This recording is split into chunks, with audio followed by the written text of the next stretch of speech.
আমরা প্রায়ই দুশ্চিন্তা করি আমাদের রিজিক নিয়ে, আমাদের কেরিয়ার নিয়ে। কিন্তু একটা বিষয় কি আমরা ভেবে দেখেছি, আমাদের জন্মের বহু বছর আগে যখন আমরা মাতৃগর্ভে ছিলাম, তখনই আমাদের রিজিক নির্ধারিত হয়ে গিয়েছে।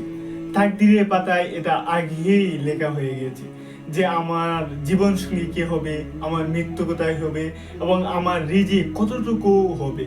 এমনকি আমরা পৃথিবীতে আসার আগে আমাদের মৃত্যু হবে সেটাও লিখিত।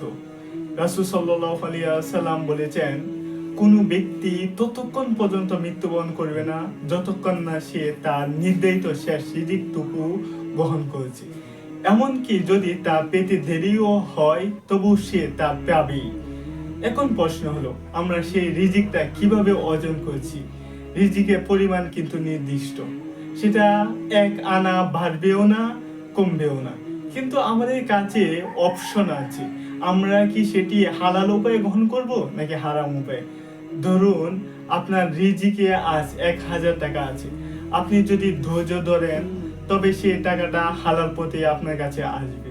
কিন্তু যদি আপনি অধৈর্য হয়ে কারো পকেট মারেন বা চুরি করেন, তবে আপনি সেই 1000 টাকাই পেলেন, কিন্তু সেটি হারাম উপায়ে। অনেকে মনে করেন বেশি পরিশ্রম করলে বেশি রিজিক পাওয়া যায়, কিন্তু আসলে বিষয়টি তা নয়।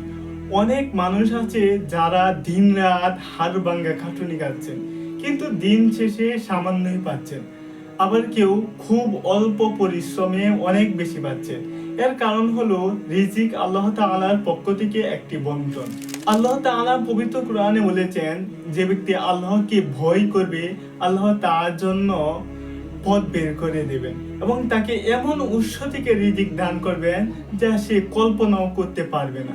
তাই আমাদের দায়িত্ব হলো আল্লাহ তাআলার উপর ভরসা রাখা বা তাওয়াক্কুল করা। আমাদের চেষ্টা চালিয়ে যেতে হবে, কিন্তু ফলাফলের জন্য আল্লাহর উপর নির্ভর রাখতে হবে।